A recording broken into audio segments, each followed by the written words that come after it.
Subscribe कीजिए बिहारी खाना channel को और घंटी के बटन को दबाइए मेरे लेटेस्ट वीडियो सबसे पहले देखने के लिए। नमस्ते बिहारी चैनल में सबैलाई प्यारा दिदी बहिनी दाजुभाइहरूलाई नमस्कार। म बनाउन लागेछु कुखुराको फुलको अमलेट।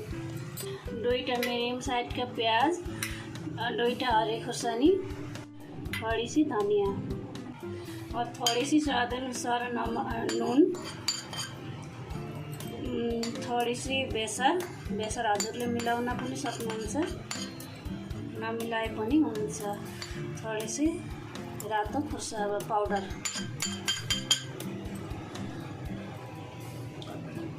और यसमा हामीले कुखुराको फुललाई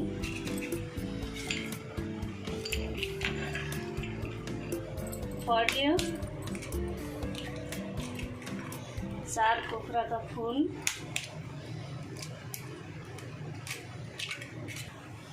जति राम्रो हजुरले मिलाउन सक्नुहुन्छ त्यति राम्रोसँग फुल्छन् अमलेट।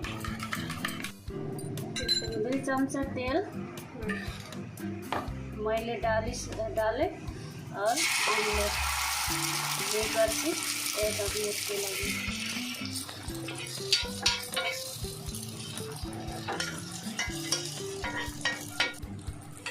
अलावा पल्टी मार्नु। देख्नुहोस् यसको कलर कति राम्रो भइसकेको छ। खानालाई धेरै मिठो हुन्छ। चाहे हजुरले ब्रेडको साथ खानु, चाहे हजुरले यस्तै नास्तामा पनि खान सक्नुहुन्छ। हेर्नुहोस् दुई तरफबाटै भयो। अब हामीले राम्रोसँग प्लेटमा निकाल्छौँ।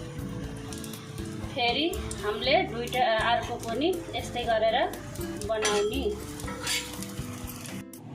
यदि हजुरलाई मेरो भिडियो राम्रो लागे पर आफ्नो दोस्तों एक लाइक शेयर जरूर गर्नु होला और हाम्रो बिहारी खाना चैनल में हजुरलाई बहुत बहुत धन्यवाद। सब्सक्राइब कीजिए बिहारी खाना चैनल को और घंटी के बटन को दबाइए मेरे लेटेस्ट वीडियो सबसे पहले देखने के लिए।